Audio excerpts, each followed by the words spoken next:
நம்ம 4 வேதங்கள் வந்து கேள்விப்பட்டிருக்கோம். அது என்னப்பா 5ஆம் வேதம் அப்படின்ற ஒரு க்யூரியஸான ஒரு கேள்வியோட நான் வந்துட்டு இந்த சீரியலை வந்து நான் ஆரம்பித்தேன். ஆமாங்க, இது வந்து நாகா அவர்கள் புதுசா வெப் சீரிஸ் ஃபார்மேட்ல வந்துட்டு 5ஆம் வேதம் அப்படின்ற அவருடைய சீரிஸோட வந்துட்டு வந்திருக்காரு. நான் ரொம்ப ஆர்வமா தான் பார்த்தேன். ஏன்னா நான் வந்து அவருடைய Ramani versus Ramani second season, அப்புறம் வந்து விடாது கருப்பு, சிதம்பர ரகசியம், இன்னும் நிறைய சீரியல்கள்லாம் வந்து பார்த்து வளர்ந்த ஒரு நபர். யூஸ்வலாகவே வந்துட்டு அவருடைய சீரியல்களில் வந்துட்டு ஒரு மித்தாலஜி, அதை சுற்றி நடக்கிற விஷயங்கள், குறிப்பாக வந்துட்டு இந்த விடாது கருப்புலாம் வந்துட்டு விடாது கருப்பும் சரி, சிதம்பர ரகசியம் சரி, கிட்டத்தட்ட அந்த மாதிரியான ஒரு கான்செப்டில் தான் இருக்கும். ரெண்டுமே வந்துட்டு இந்திரா சௌந்தரராஜன் அவர்களுடைய புத்தகத்தை மையமாக வச்சு தழுவி எடுக்கப்பட்ட சீரியல்கள். ஸோ அதே மாதிரி சரி இதில் வந்து என்ன புதுசாக இன்ட்ரெஸ்டிங்காக பண்ண போகிறாரு, ஏன்னா 5ஆம் வேதம் அப்படின்னு சொல்லிட்டு ஒரு விஷயம் இப்போது வந்துட்டு இந்த ஹிந்து மதத்தையுடைய விஷயங்கள் எல்லாமே வந்துட்டு ரொம்ப நிறைய பேர் வந்துட்டு எக்ஸ்ப்ளோர் பண்ணுறாங்க. சரி நாகா வந்துட்டு இதில் புதுசாக ஏதாவது சொல்ல போகிறாரா என்ன ஏதுன்னு பார்க்கலாம் அப்படின்னு சொல்லிட்டு நான் போய் பார்த்தேன். ஸோ அதை பற்றி தான் இந்த காணொலி இருக்க போகுது. வாங்க ஷோக்குள்ளே போகலாம்.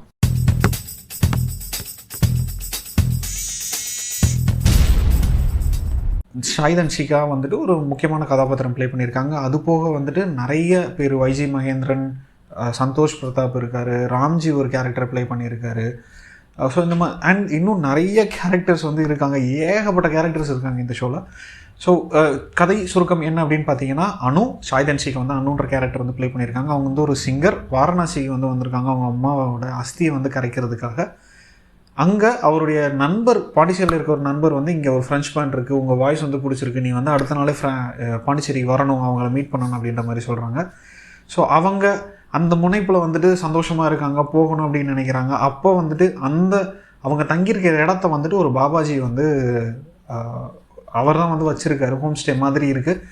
ஸோ அங்கே வந்துட்டு அவங்க சந்தோஷ் பிரதாப்பையும் அங்கே மீட் பண்ணுறாங்க. ஸோ சந்தோஷ் பிரதாப்புக்கும் ஷாஹித் அன்ஷிகாவுக்கும் அந்த ஒரு கனெக்ஷன் எப்படி ஃபார்ம் ஆகும் அப்படின்றது வந்து சீரீஸ் போக போக நமக்கு தெரியும். But back to the point. So அந்த பாபாஜி வந்துட்டு ஷாஹித் அன்ஷிகாவை கூப்பிட்டு, அவருக்கு வந்துட்டு ஒரு மாதிரி ஏதோ ஒரு வாய்ஸ் வருது, நீ வந்து அந்த ரகசியத்தை வந்து கொடுக்கணும் அப்படின்ற மாதிரி வருது. ஸோ அது இவர் வந்து ஷாஹித் அன்ஷிகாவை கூப்பிட்டு கொடுக்குறாரு. கொடுத்ததுக்கப்புறம் வந்து அவங்க வந்து பண்ண மாட்டேன், அதை வந்து ஸ்கிப் பண்ணிடுறேன் அப்படின்னு சொல்லிட்டு அவங்க நினச்சிட்டு போவாங்க. ஆனால் வேறு ஏதோ ஒரு விஷயம் நடக்கும். ஏதோ ஒரு காரணத்தினால ஒரு குறிப்பிட்ட ஒரு கிராமம், ஐயங்கார்புரம் அப்படின்ற ஒரு கிராமத்துக்கு வந்துட்டு அங்கே தான் வந்துட்டு இந்த கதை, முக்கியமான கதை எல்லாமே வந்துட்டு அங்கே தான் நடக்குது. ஏன் வந்து ஐயங்கார்புரம், ஏன் வந்து ஷாஹித் அன்ஷிகா வந்துட்டு தேர்ந்தெடுக்கப்பட்டாங்க, எல்லாருமே இந்த கதைக்கு, இந்த ஊருக்கு வந்துட்டு எப்படி சம்மந்தப்பட்டாங்க அப்படின்ற எல்லா விஷயமே வந்துட்டு 5ஆம் வேதம் சீரீஸ் பார்த்து நீங்கள் தெரிஞ்சுக்கணும் அப்படின்னு நான் நினைக்கிறேன். ஸோ இந்த வெப் சீரிஸில் வந்துட்டு பாசிட்டிவ்ஸ் அப்படின்னு பார்த்தீங்கன்னா, 2 வெவ்வேறு கதைகள் வந்துட்டு பேரலாக நடந்துகிட்ருக்கும். ஒரு சைடு வந்து பார்த்திங்கன்னா, ஒருத்தர் வந்துட்டு மர்மமான முறையில் வந்துட்டு கொல்லப்படுவார். ஒரு 2-3 பேர் மர்மமான முறைகளில் கொல்லப்படுவாங்க. அது ஏன் அப்படின்ற ஒரு இன்வெஸ்டிகேஷன் ஒரு பக்கம் நடந்துகிட்ருக்கும். இன்னொரு பக்கம் வந்துட்டு அந்த 5ஆம் வேதத்தை ஏன் வந்துட்டு இவங்க தேடுறாங்க, ஏன் வந்துட்டு அதை அன்அர்த் பண்ணணும் அப்படின்னு நினைக்கிறாங்க, அந்த 5ஆம் வேதம் அது என்ன, உண்மையிலே அது 5ஆம் வேதம் தானா அப்படின்ற அந்த கேள்விகளை இந்த மாதிரி அதை நோக்கிய ஒரு இன்வெஸ்டிகேஷனாக இருக்கும். ஸோ இந்த 2 கதையும் எப்படி ஒரு புள்ளியில் வந்து இணையுது அப்படின்றது வந்து ரொம்ப இன்ட்ரெஸ்டிங்காக வந்துட்டு இது பண்ணியிருக்காங்க. இதில் ஏஐ வந்து ஒரு முக்கிய கதாபாத்திரம் வகிக்குது. நான் என்ன சொன்னாலும் அது வந்துட்டு அந்த பிளாட்டோட இது வந்து பிரேக் ஆகிடும் அப்படின்றதுனால நான் எதுவுமே சொல்லலை. பட் இந்த சீரீஸ் ஆரம்பித்து 2வது எபிசோடில் இருந்தோ இல்லை 3வது எபிசோடில் இருந்தோ ஏஐ வந்து வர ஆரம்பிக்கும். அந்த ஏஐயோட அது என்னெல்லாம் பண்ணுது, அதுதான் வந்துட்டு ஒரு பெரிய ட்விஸ்ட்டாகவே வந்துட்டு ஃபார்ம் ஆகிருக்கும். ஸோ அதனால் நான் எதுவுமே சொல்லலை, நீங்கள் வந்துட்டு இந்த விஷயத்தை போய் பாருங்கள் அப்படின்னு நான் பார்க்கணும் அப்படின்னு நான் நினைக்கிறேன். அண்ட் நெகட்டிவ்ஸ் அப்படின்னு பார்த்தீங்கன்னா, ஏகப்பட்ட சப்ளாட்ஸ் வந்து இருக்குது. ஸோ ஒன்று வந்து பார்த்தீங்க அப்படின்னா, இந்த ஷாஹித் அன்ஷிகாவுடைய கேரக்டர் சொன்னேன் இல்லையா, அவங்க வந்துட்டு இங்கே போகணும் அப்படின்னு சொல்லிட்டு ஒரு பிளாட், அது வந்து ஒரு மெயின் பிளாட். அதுக்கப்புறம் வந்துட்டு இன்னொருத்தர் ஷாஹித் அன்ஷிகாவை அக்கம்பெனி பண்ணிட்டு ஒருத்தர் வருவார். அவர் வந்து ஏஐயோட பேசிகிட்டு இருப்பார். அவர் வந்து ராதிகா அப்படின்ற ஒரு பொண்ணை வந்துட்டு ஸோ அந்த ஏஐ வந்து நிறைய விஷயங்கள் பண்ணும். அதில் ராதிகான்ற ஒரு பொண்ணை சந்திப்பார். அந்த ஒரு சப்ளாட் ஒன்று போகும். அதுக்கப்புறம் சந்தோஷ் பிரதாப் வந்துட்டு ஒரு டாக்குமெண்ட்ரி எடுப்பார்.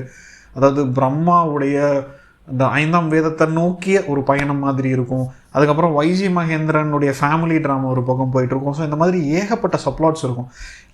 அண்ட் அகெயின் இன்னொரு விஷயம் சொன்னது வந்து அந்த மர்டர் இன்வெஸ்டிகேஷன் நடக்கும். அதில் வந்துட்டு நம்ம தேவதர்ஷினி ஒரு கேரக்டர் ப்ளே பண்ணியிருப்பாங்க. அண்ட் ஸோ இந்த மாதிரி நிறைய விஷயங்கள் நடக்கிறதுனால இது வந்து ஒரு ஃபுல் லென்த் சீரியல் மாதிரி நாகா வந்து யோசிச்சிருப்பார் போல். ஸோ பட் இது வந்து ஒரு ஃபர்ஸ்ட் பார்ட் தான். வெறும் ஒரு 9 எபிசோடில் எவ்வளோ விஷயத்த வந்துட்டு அடைக்க முடியுமோ அவ்வளோ விஷயத்த வந்து அடைச்சிருக்காங்க.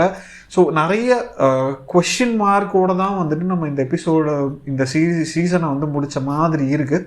ஸோ அகெயின் அது வந்து அடுத்த சீசனுக்கான வந்து ஒரு படிக்கற்கள் மாதிரி வந்து நம்ம யோசிக்கலாம். இருந்தாலும் ஏகப்பட்ட சப்ளாட்ஸ் எல்லாமே வந்துட்டு முழுசாக ஒரு நிறைவடையாமல் அறகுறையாக வந்துட்டு விட்ட மாதிரியான ஒரு ஏமாற்றம் தான் இருக்குது. அண்ட் இன்னொரு முக்கியமான விஷயம், அந்த 5ஆம் வேதத்தை வந்துட்டு அவங்க இந்த சீசன்லேருந்து கண்டுபிடிச்சிடுறாங்க.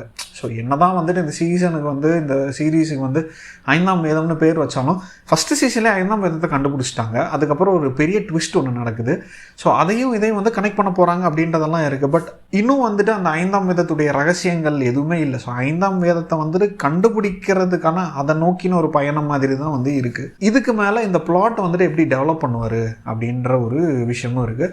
அண்ட் அதே மாதிரி ரொம்ப இன்ட்ரெஸ்டிங்கான விஷயங்கள் அப்படின்னு பார்த்தீங்க அப்படின்னா, நாகாவுடைய வழக்கமான அந்த ஒரு மிஸ்டீரியஸான ஒரு சில விஷயங்கள்லாம் வந்துட்டு இருக்கும். ஒன்று வந்துட்டு ராம்ஜி கேரக்டர் வந்துட்டு ஒரு பாபா மாதிரி இல்லை ஒரு சாமியார் மாதிரி வருவார். அவர் வந்து திடீர்னு அங்கங்கே இருப்பார். ஸோ அவர் வந்து ஒரு சூப்பர் நேச்சுரல் பீயிங் அப்படின்ற மாதிரி நம்ம எடுத்துக்கலாம். அதே மாதிரி ஒரு 4 குள்ள மனிதர்கள் இருப்பாங்க.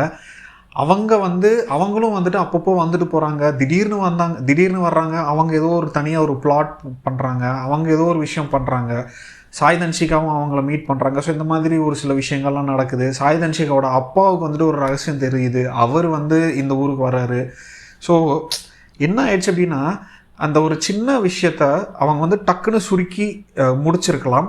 ஏன்னா வெறும் 9 எபிசோடு தான் அப்படின்றப்போ அவங்க வந்து இன்னும் நிறைய மெனக்கெட்டு இன்னும் கொஞ்சம் இழுத்து கூட வந்து பண்ணியிருக்கலாம். ஏன்னா இப்போ கோலி சோடா ரைசிங் மாதிரியான சீரீஸ்லாம் வந்துட்டு 9 எபிசோடே தேவையில்லை. சும்மா வந்துட்டு சீக்கிரமாக 5-6 எபிசோட்லேயே வந்துட்டு அதை முடிச்சிருக்கலாம். ஆனால் 9 எபிசோடு வரைக்கும் தண்டமாக இழுத்தாங்க. ஆனால் இந்த மாதிரியான கதைகளுக்கு வந்துட்டு 9 எபிசோட்ஸ் வந்துட்டு தாராளமாக பத்தாது. இன்னும் வந்துட்டு ஒரு 10, 15, ஒரு 16 எபிசோட் கூட வந்து போயிருக்கலாம் அப்படின்னு தான் நினைக்கிறேன். ஏன்னா அவ்வளோ இன்ட்ரெஸ்டிங்கான ஒரு கதை. குறிப்பாக வந்துட்டு அந்த மர்டர் இன்வெஸ்டிகேஷன்லாம் வந்துட்டு ரொம்ப இன்ட்ரெஸ்டிங்காகவே இருந்தது அப்படின்னு தான் நினைக்கிறேன். ஸோ அகெயின் அந்த ஏஐ சம்மந்தமான விஷயங்கள்லாம் வந்துட்டு ரொம்ப இன்ட்ரெஸ்டிங்காக இருக்குது. ஏன்னா நம்ம வந்துட்டு தமிழ் சினிமாக்களில் வந்துட்டு இந்த சயின்ஸ் ஃபிக்ஷனை வந்துட்டு அவ்வளோவா நம்ம பயன்படுத்தலை. அதுவும் இப்போ ஏஐ வந்து வளர்ந்துட்டுருக்கு. ஏஐ வந்துட்டு ரொம்ப ஒரு பேசு பொருளாக இருக்குது. அதை வந்துட்டு இந்த கதைக்குள்ளே எடுத்துகிட்டு வந்து அந்த ஏஐ வந்துட்டு என்னெல்லாம் பண்ணுது அப்படின்ற மாதிரியான ஒரு விஷயங்கள்லாம் வந்து பண்ணியிருக்காரு. அதெல்லாம் ரொம்ப இன்ட்ரெஸ்டிங்காக இருக்குது. ஆனால் அந்த 5ஆம் வேதம் அப்படின்ற ஒரு விஷயம் வந்துட்டு முழுக்க பெரிய உடான்ஸ் மாதிரி தான் இருக்குது. அது வந்து நம்பத்தகுந்த ஒரு மித்தாலஜிக்கலான விஷயமாக வந்து எனக்கு படலை. ஏன்னா அவங்க சொல்கிற விஷயம் பயங்கரமாக ஏற்கனவே புராணங்களில் இருக்கக்கூடிய கான்ஸ்பிரசிஸை மையமாக வச்சு, புராணங்களே ஒரு கான்ஸ்பிரசி அப்படின்ற மாதிரி அது என்னுடைய நம்பிக்கை. என்னை அடிக்க வரலாம், கடிக்க வரலாம், அதை பற்றி எனக்கு கவலை இல்லை. ஆனால் புராணங்களே ஒரு கான்ஸ்பிரசி. அதிலிருந்து வந்து இது பண்ணிட்டாங்க, ஏரோப்ளைன் கண்டுபிடிச்சிட்டாங்க, பேட்டரி கண்டுபிடிச்சிட்டாங்க, டார்ச் லைட் கண்டுபிடிச்சிட்டாங்க, வண்டி கண்டுபிடிச்சிட்டாங்கன்னு உருட்டுறாங்க. ஸோ அதே மாதிரியான உருட்டு தான் வந்து இந்த 5ஆம் வேதமும் அந்த மித்தாலஜிக்கல் போர்ஷனில் வந்து பண்ணியிருக்கு அப்படின்னு நான் நினைக்கிறேன். ஸோ ஒருவேளை நீங்கள் இந்த சீரீஸ் இன்னும் பார்க்கல அப்படின்னா மறக்காமல் பாருங்கள். ரொம்ப இன்ட்ரெஸ்டிங்கான ஒரு சீரீஸ். அகெயின் எனக்கு வந்து நிறைய குறைகள் இருக்குது. குறிப்பாக வந்துட்டு அந்த 5ஆம் வேதம் அதோடைய கான்செப்ட் அதை வந்து எப்படி வந்துச்சு அப்படின்றது எல்லாமே கொஞ்சம் பெரிய உடான்ஸ் மாதிரி இருந்தாலும் கொஞ்சம் வந்துட்டு சரி நம்ம வந்துட்டு இந்த மாதிரி விஷயம்லாம் வந்து நம்ம பெருசாக யோசிக்க வேணாம், போவோம் அப்படியே அப்படின்ற மாதிரி இருக்குது. ஸோ நீங்கள் ஒரு வேளை இந்த மாதிரியான விஷயங்கள்லாம் வந்துட்டு பார்க்கணும், ரொம்ப ஒரு மர்டர் மிஸ்ட்ரி, அதே மாதிரி ஒரு அட்வென்ச்சர், அந்த மாதிரியான படங்களோ சீரீஸோ உங்களுக்கு பிடிக்கும் அப்படின்னா 5ஆம் வேதம் கண்டிப்பாக நீங்கள் பார்க்கலாம். ஒரு லெஷராக பார்க்கக்கூடிய ஒரு வெப் சீரிஸ் அப்படின்னு தான் நினைக்கிறேன். ஏன்னா ஒவ்வொரு எபிசோடுமே வந்துட்டு 35-40 நிமிஷம் தான் இருக்குது, அதுக்கு மேலே இல்லை. அண்ட் உங்களுக்கு ஒவ்வொரு எபிசோடும் வந்துட்டு ரொம்ப இழுவையாக கூட இல்லாமல் கொஞ்சம் ரொம்ப இன்ட்ரெஸ்டிங்காகவே திரைக்கதை அமைச்சிருக்காரு அப்படின்னு தான் நான் நினைக்கிறேன். அடுத்த வாரம் வேறொரு காணொலியோட மறுபடியும் நான் உங்களை சந்திக்கிறேன். அதுவரை உங்கள்கிட்ட வந்து விடைபெறுவது பிரதீப். நன்றி, வணக்கம்.